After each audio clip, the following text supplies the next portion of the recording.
G'day YouTubers, Jake here from Jake's Opinion. I'm back this week, didn't do my tips last week. Footy finals starts tonight, so let's get straight into the big games. Hawthorn v Collingwood is arguably the biggest game of the first week of finals, with the first placed Hawks playing the fourth placed Pies.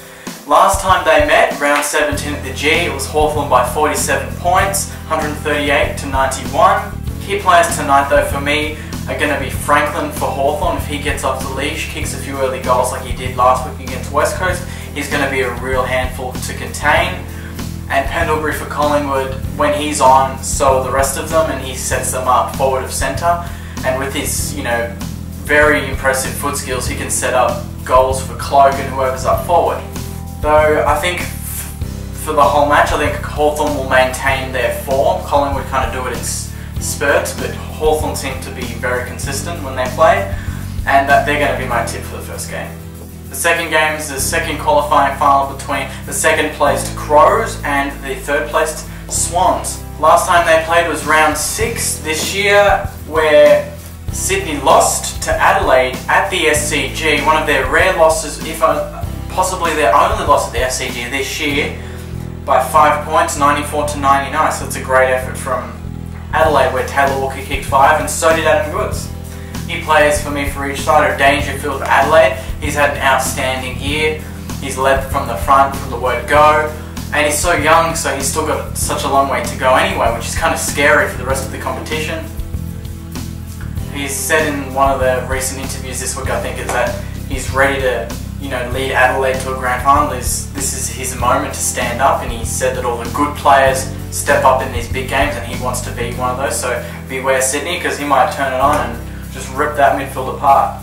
And for me, for Sydney, the key factor is Adam Goods. I know people think he's past his expiry date and all that sort of thing, but I think he can still win the game for Sydney. He can do it up forward, he can go into the midfield, go into the ruck, and go back if they need him there, so he's one of those utilities that are very rare in the game these days. So if he gets going, I suspect that Sydney will be well in the game. For me, the tip, I have to go with the home team. I'm going to go with Adelaide. I think they've been in very good form. So with Sydney, it's one of those games where either team can win and you'll be happy with whoever wins. I'm not really too picky with who wins, but I just think the home ground advantage and just the fact Adelaide haven't been in this position for quite a while will just get them up for the occasion. The Adelaide just for me.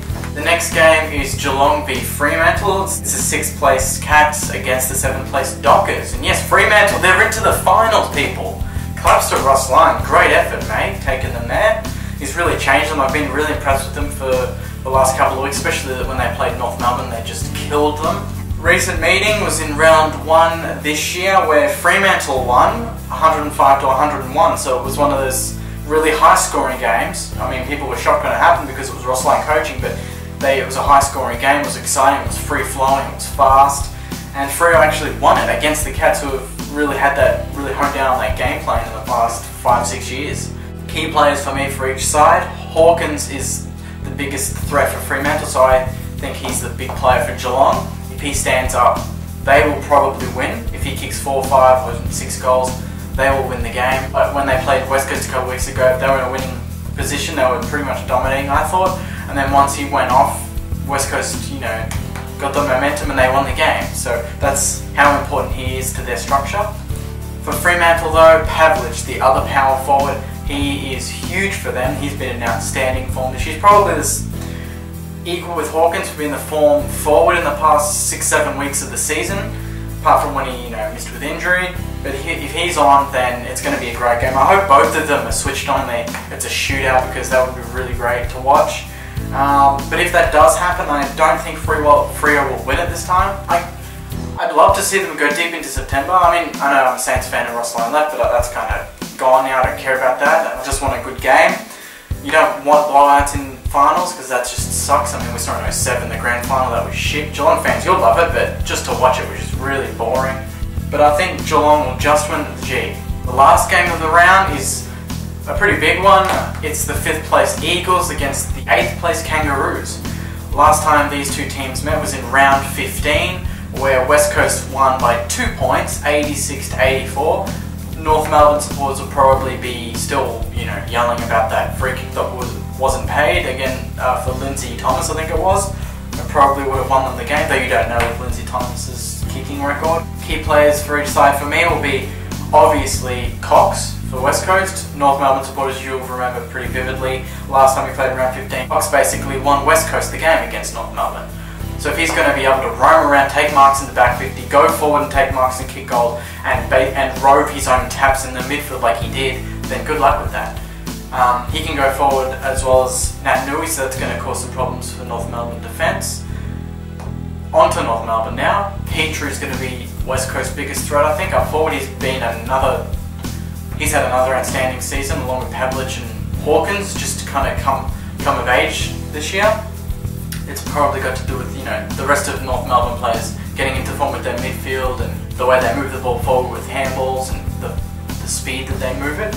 It's really helped him take a lot of grabs and kick a lot of goals now. So if they could get that sort of game plan going, then it's really going to cause West Coast some problems. Though on the bigger ground at Subiaco, I don't know if they're going to be able to sustain it. Maybe if they have a fast start, they can hopefully hold West Coast off.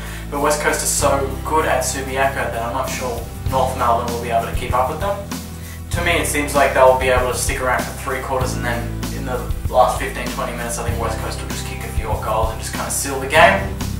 So in saying that, I'm going to tip West Coast. There are my tips for the first week of the finals. Hawthorn to beat Collingwood tonight, Adelaide to beat Sydney just, Geelong to beat Fremantle tomorrow night, and West Coast to beat North Melbourne on Sunday. Those are my tips. Hope you enjoyed this video. Like it, comment below, tell me who you're tipping for this week, who your Premiership tip is. Mine's Hawthorn, and subscribe to my channel. Thanks.